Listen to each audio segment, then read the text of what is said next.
할렐루야. 하나님의 은혜와 사랑과 축복이 늘 함께 하시기를 주의 이름으로 축복합니다. 자, 이제 오늘은 하나님께서 이제 선지자를 일으키실 약속을 해주시는 모습을 보고 있습니다. 이거 자체가 또 축복이죠.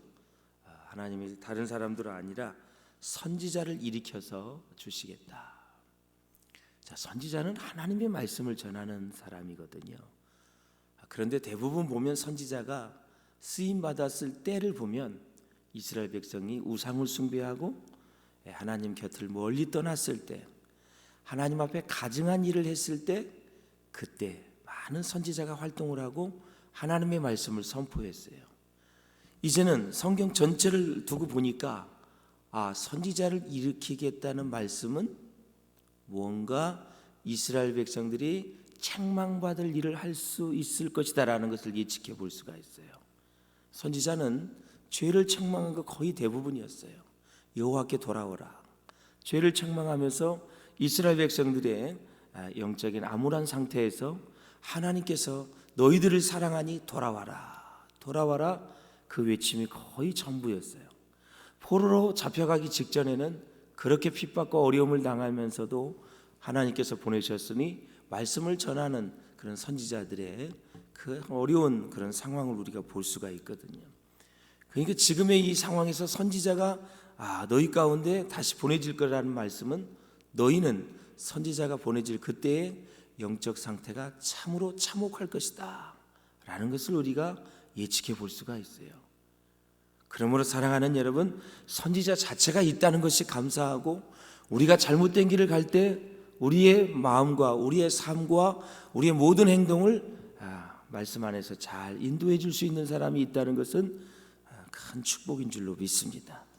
그러한 생각을 가지고 오늘 본문을 같이 이제 보실 때인데, 하나님은 이스라엘 백성들에게 왜 선지자를 보내주셨을까? 왜 그랬을까요? 바로 그들의 영적인 피로를 채워주시기 위해서 보내주시는 거예요. 그래서 이 영적 지도자는 백성들의 영적 피로를 계속 채우는 역할, 이것을 감당하지 못하면 백성들이 다 굶주려요. 그러면 배가 고파요. 배가 많이, 육신의 배가 고프면 계속 밥을 안 주면 화가 나요. 7일 동안 굶겼던 사자를 다니엘에게 부른 것처럼 사람이 육신의 양식도 계속 굶기면 화가 나요. 영의 양식도 마찬가지입니다. 사람은 마땅히 떡으로만 살 것이 아니요 하나님의 입에서 나오는 생명의 말씀으로 살아야 되거든요. 그 말씀을 먹지 못하면 영이 화가 나요. 화가 난다는 것은 영이 굶주렸다는 거고, 굶주린 것은 이 세상을 이길 능력, 죄를 이길 능력, 마귀를 이길 능력, 유혹을 이길 능력을 상실했다라는 거예요. 그것이 상실하면 이제는 다 마귀에게 송두리째 우리의 육, 영혼을 다 빼앗길 수밖에 없다라는 거예요. 그러니 그 인생이 행복할 수가 없지요. 결정하는 것보다 엄한 결정을 내려요. 엉뚱한 결정을 내려요. 하나님이 기뻐하지 않는 어리석은 결정을 내려요.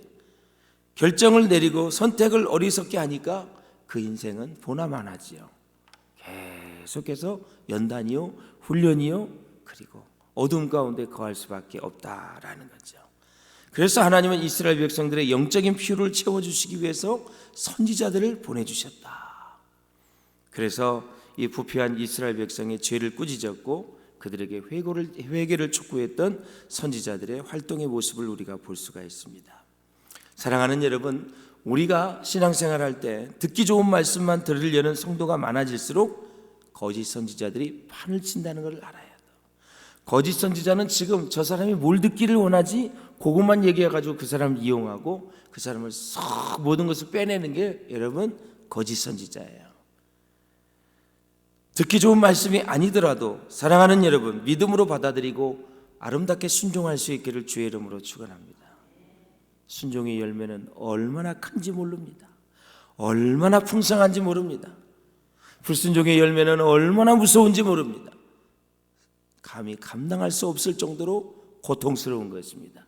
그래서 순종의 열매를 기대하면서 여러분, 하나님의 말씀이 선포되어질 때 그 말씀대로 사시려고 노력하시고 그렇게 살면 우리 인생 절대 후회하지 않습니다. 그 은혜가 있으시기를 주의 이름으로 축복합니다. 자, 오늘 본문에 보니까 장차 모세와 같은 선지자가 일어날 것이다. 그 선지자에게 하나님의 말씀을 들어야 한다라는 거죠. 다른 거 말고 하나님의 말씀을 들어야 된다. 거짓 선지자를 구분하는 방법이 오늘 본문에 쫙 나와 있어요. 이따가 보실 거고요. 예언이 이루어지지 않으면 그는 거짓 선지자다. 가장 명확한 거예요. 사랑하는 여러분, 그래서 신실하신 하나님은 반드시 말씀하신 대로 역사하시는 분이라는 것을 잊지 마시고 말씀에 귀를 기울이는 저와 여러분 될 수 있기를 주님의 이름으로 축원합니다. 하나님의 은혜를 사모하는 마음이 떨어지면 자꾸 사람에게 귀를 기울여요. 사람에게 만족을 얻으려 그래요. 사람에게 인정을 받으려 그래요. 그러나 말씀에 딱 서 있으면 하나님께 인정을 받으려 그러고 하나님의 말씀에 귀를 기울이고 하나님이 주실 축복에 우리는 기대에 차서 여호와 이레의 축복을 기대하면서 말씀대로 살려고 몸부림을 치는 거예요. 먼저 우리 15절 16절을 같이 읽어보시겠습니다. 15절 16절 시작. 내 하나님 여호와께서 너희 가운데 내 형제 중에서 너를 위하여 나와 같은 선지자 하나를 일으키시리니 너희는 그의 말을 들을지니라. 이것이 곧 내가 총회의 날에 호렙산에서 내 하나님 여호와께 구하는 것이라. 곧 내가 말하기를 내가 다시는 내 하나님 여호와의 음성을 듣지 않게 하시고 다시는 이 큰 불을 보지 않게 하소서. 두렵건대 내가 죽을까 하나이다 하매. 아멘.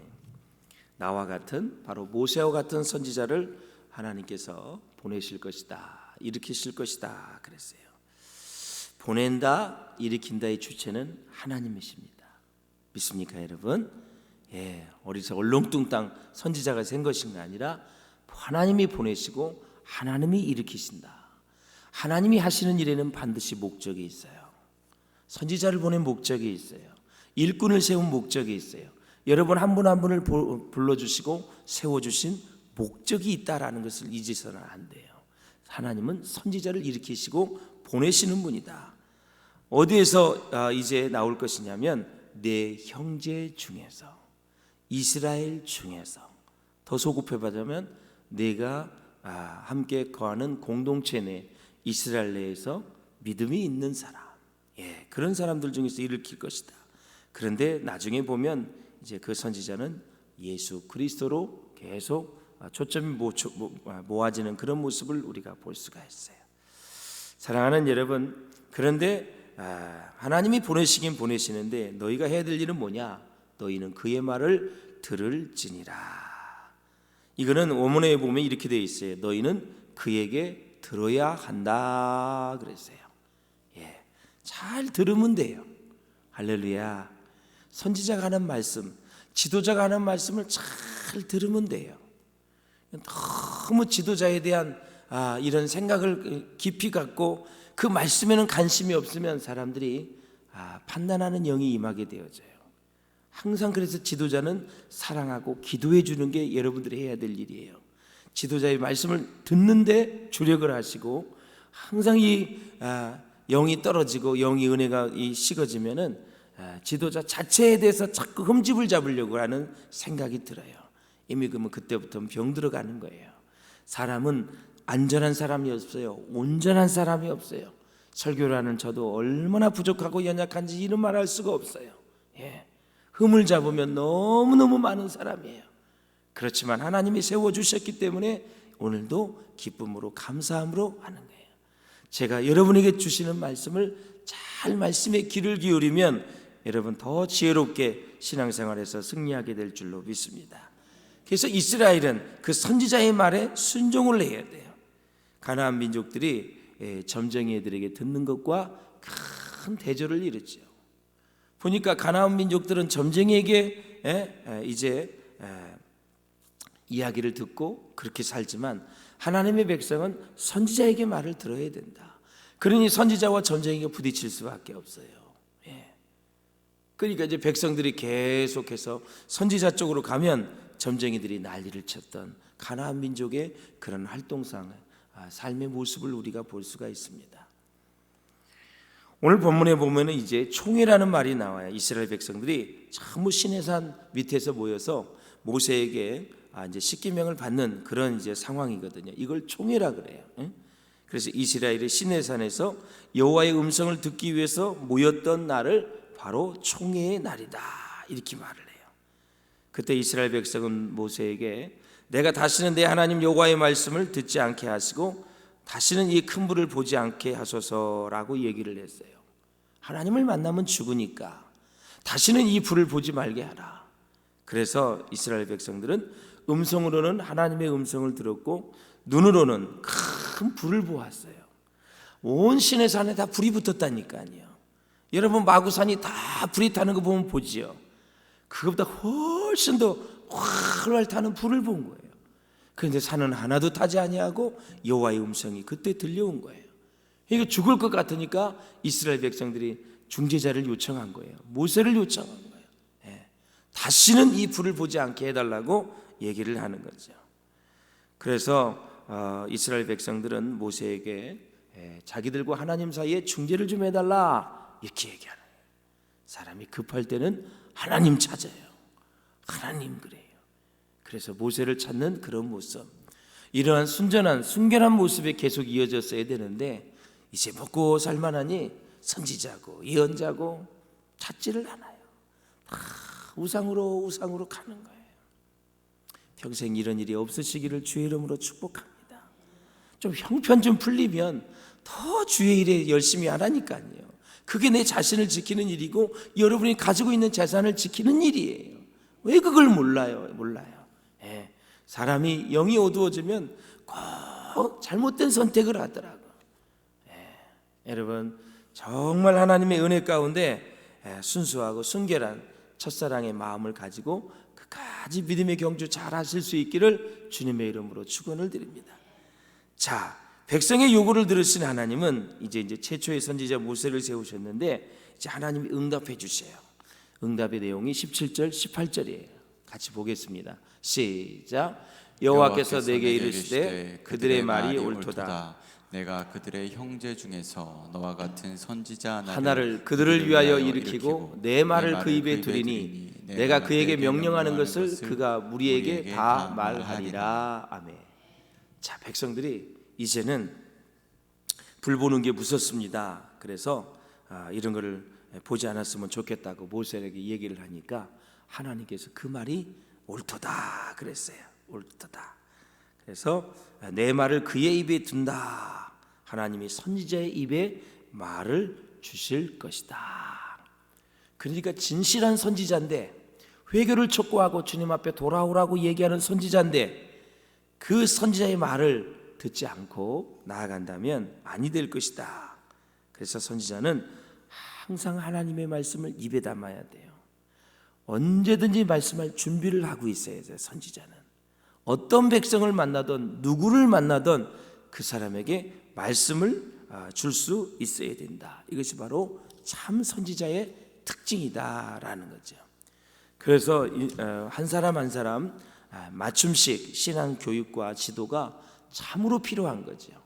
그래서 여러분 부목사님과 전도사님들 각 공동체에 배치한 것은 그 사람들이 자세하게 여러분의 사정을 살피고, 그리고 제가 또 같이 보고를 받고 관리하면서 기도하면서 계속해서 그 사람의 수준에 맞춰서 계속해서 말씀해 주시고 이끌어 주시고, 그래서 하나님 나라의 일꾼으로 세워가는 것이 목적이 아니겠습니까, 여러분?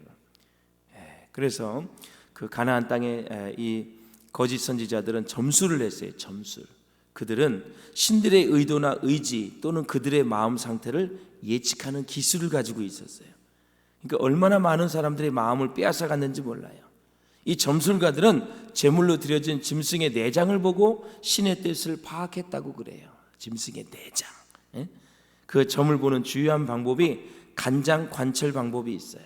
다 피와 관련된 거잖아요. 피의 근원이 간장이잖아요. 그 간장을 관찰하면서 그들은 점을 보았어요. 하나님이 얼마나 속상하시겠어요. 이 점술가들의 특징은 먼저 백성들의 마음을 빼앗는다는 거예요. 계속해서 도도하게 거짓된 것을 가지고도 막 반말을 하고 윽박지르면서 겁을 주어서 두렵게 해가지고 돈을 빼내고, 그리고 나서 착취를 하는 그러한 점술가들의 하나님이 기뻐하지 않았다. 하나님이 아주 속상해하시고 마음 아파하셨던 거죠. 사랑하는 여러분, 하나님의 음성이 들려진다 않는다 할지라도 이미 하나님은 성경 66권을 우리에게 다 주셨어요. 말씀을 잘 읽으시기를 주의 이름으로 축원합니다. 많은 분들이 코로나 때문에 교회에 잘 나오지 못하니까 이제는 온라인 예배도 질렸다 이런 얘기. 처음에는 너무너무 좋아하다가 늦게 일어나게 돼도 화장 안 해도 되고 옷 안 입어도 되고 그냥 편안하게 듣다가 며칠은 한 달 두 달 좋더니 이제는 질렸다는 거예요. 이게 모이기를 피하는 어떤 사람들의 습관과 하지 말고 더 모여서 하나님께 영광을 돌리라는 얘기가 이제는 무엇인지를 깨달았다 그러는 거예요. 사람은 사람을 만나야 돼요. 할렐루야. 같이 얼굴을 발대고 주 안에서 그리스도의 영이 함께하는 가운데 교제를 해야 돼요. 이걸 못하니까 안절부절이 난 거예요. 좀이 쑤시는 거죠. 나가자니 코로나에 걸릴 것 같고 겁이 나고. 그렇지만 사랑하는 여러분, 이제 코로나가 종식이 되고 하면은 잘 모일 수 있기를 주의 이름으로 축복합니다. 주 안에서 형제자매가 모여 교제하고 주님의 사랑을 나누는 것은 참으로 큰 축복이에요. 축복이에요. 우리 형제자매들을 눈으로 볼 수 있는 것조도 얼마나 큰 축복인지 몰라요. 병원에 입원 한 달 두 달 해보면 교회 공동체가 얼마나 그리운지 몰라요. 교회 가고 싶고 예배드리고 싶고 봉사하고 싶고 조그만 일이라도 뭐 하고 싶은 거예요. 그럼 설레이는 마음을 가지고 신앙생활 하실 수 있기를 주님의 이름으로 축원을 드립니다. 자, 선지자는 말하는 자인데 하나님의 말씀을 대변하는 자인데 당시의 제사장 직분은 아론의 후손이 했지요. 아론의 후손은 다 세습을 했어요. 그대로 그 자손들이 하게 되어 있습니다. 그러나 선지자는 하나님의 특별한 소명, 부르심에 의해 세워졌거든요. 그래서 선지자의 직분은 세습되지 않았어요. 그래서 모세와 같은 선지자는 하나님이 주신 말씀을 빠짐없이 전하는 것입니다. 그래서 말씀을 선포하는 설교자는 선지자의 역할을 잘 감당해야 돼요. 이 사람이 배가 부르면 자기에게 간질간질한 말씀을 듣기를 원한대요. 배가 고프면 쓴소리도 내게 은혜가 된다 그래요. 이게 경제 수준이 높아지면 많은 목사님들이 아주 간질간질한 말씀을 하면 절대 별일 안 일어난다는 거죠. 그러나 때로는 아주 쓴바귀같이 쓴 말씀이 여러분 선포되어져도 아주 뼈가 아프게 그걸 잘 받아들이면 우리의 심령이 양약이 될 줄로 믿습니다.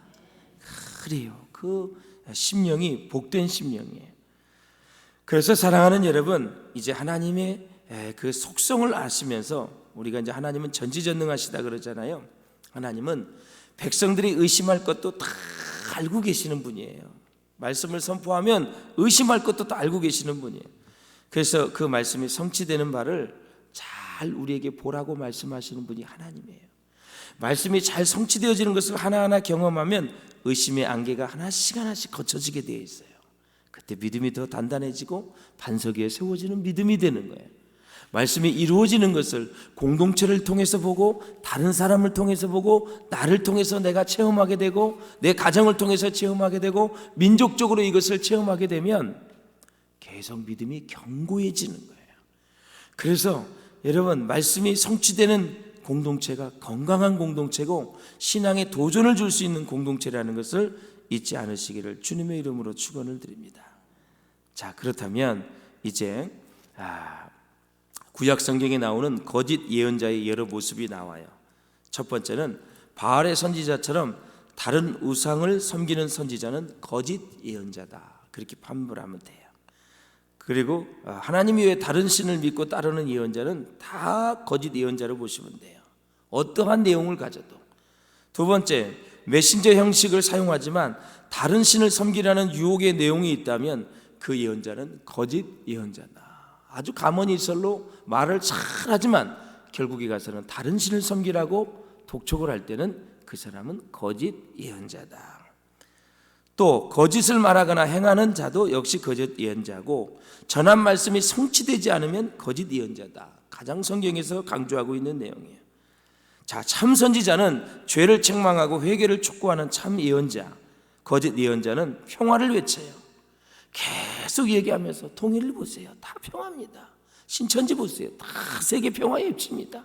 평화 실천연대 뭐 등등 해가지고 나중에 등장하는 것은 다 평화를 외쳐요. 평화는 모든 사람들이 다 좋아하는 공통적인 주 관심사이기 때문에 그래요.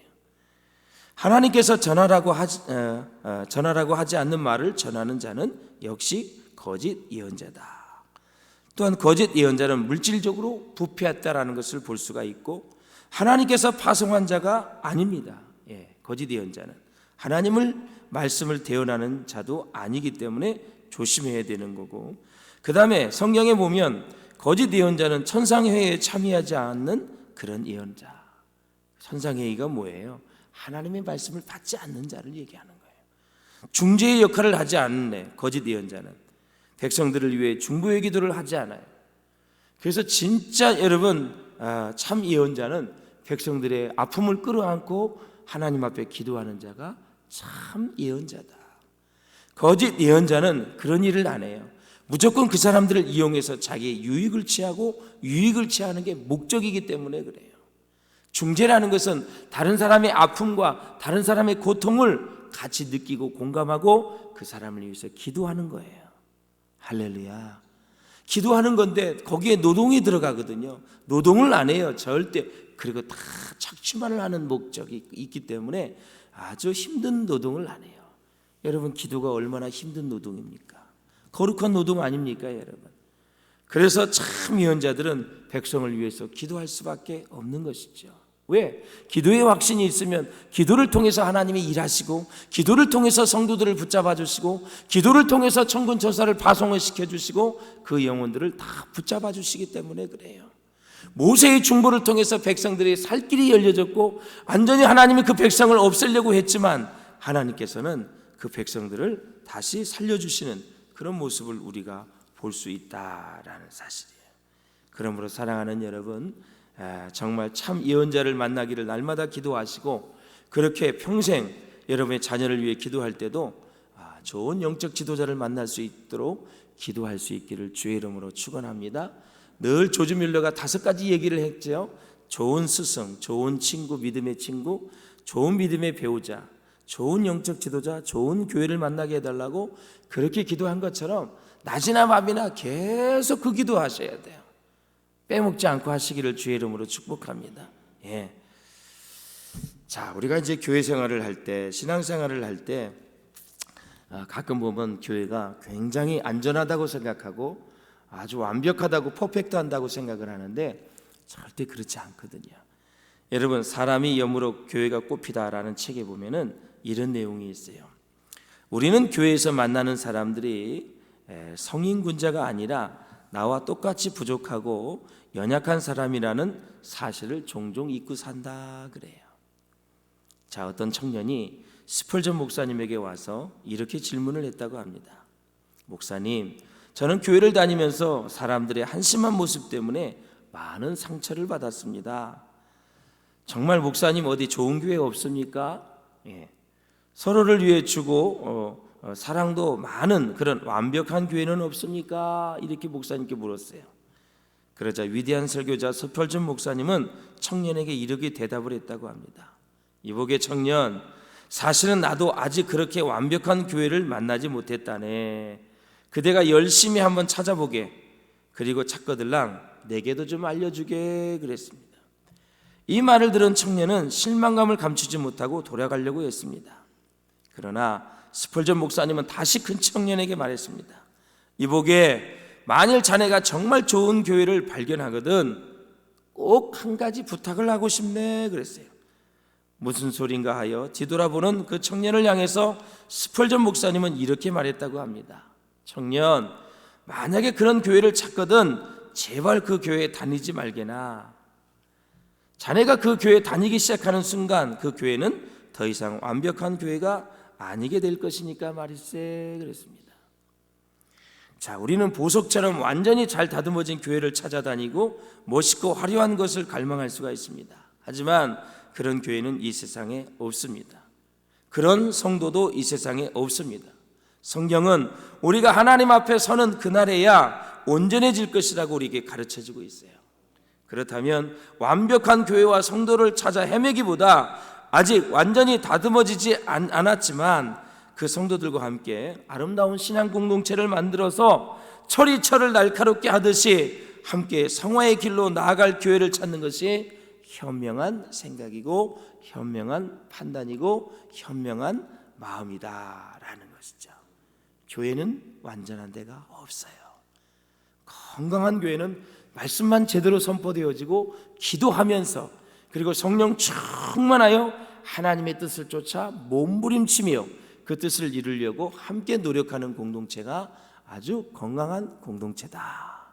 우리는 후다음에 천국에 가서야 우리는 완벽한 주님의 하나님을 만나고 영성 복락을 누린다는 것을 잊지 마시고 이 세상에서 여러분을 통해서 다른 사람이 다시 성화의 과정을 갈 수 있는 은혜가 있으시기를 주의 이름으로 축원합니다. 유명한 여러분 영성학자가 얘기했잖아요. 이 세상에 사는 목적. 제가 2주 전에 설교한 것 같아요. 첫 번째 목적은 sanctification, 성화가 목적이고 두 번째는 미션이다. 사명에 따라 사는 거다. 내가 사는 존재는 예수 닮아가는 거, 성화의 과정을 하기 위해서 살려주신 거고, 두 번째는 하나님이 주신 내 은사와 달란트를 통해서 하시고자 원하는 여러분 사명을 위해서 하나님께서 나를 지금도 살려주고 계신다. 이 두 가지 목적이 성경의 목적이기 때문에 다른 목적이 여러분 가운데 있다면 내려놓으시고 이 두 가지 목적만 생각하면 인생의 문제는 다 풀리게 되어 있고 답을 얻게 되어 있다라는 사실을 잊지 마시고 오늘도 이 두 가지 목적을 향해서 힘차게 여러분 가정과 또 사업과 직장의 그런 현장에서 그런 삶의 필드에서 마음껏 주님께 영광을 돌리는 저와 여러분 될 수 있기를 주의 이름으로 축복합니다. 기도하겠습니다. 참 좋으신 하나님 아버지 은혜와 사랑을 감사합니다. 선지자를 통해서 교회에 속해서 우리에게 말씀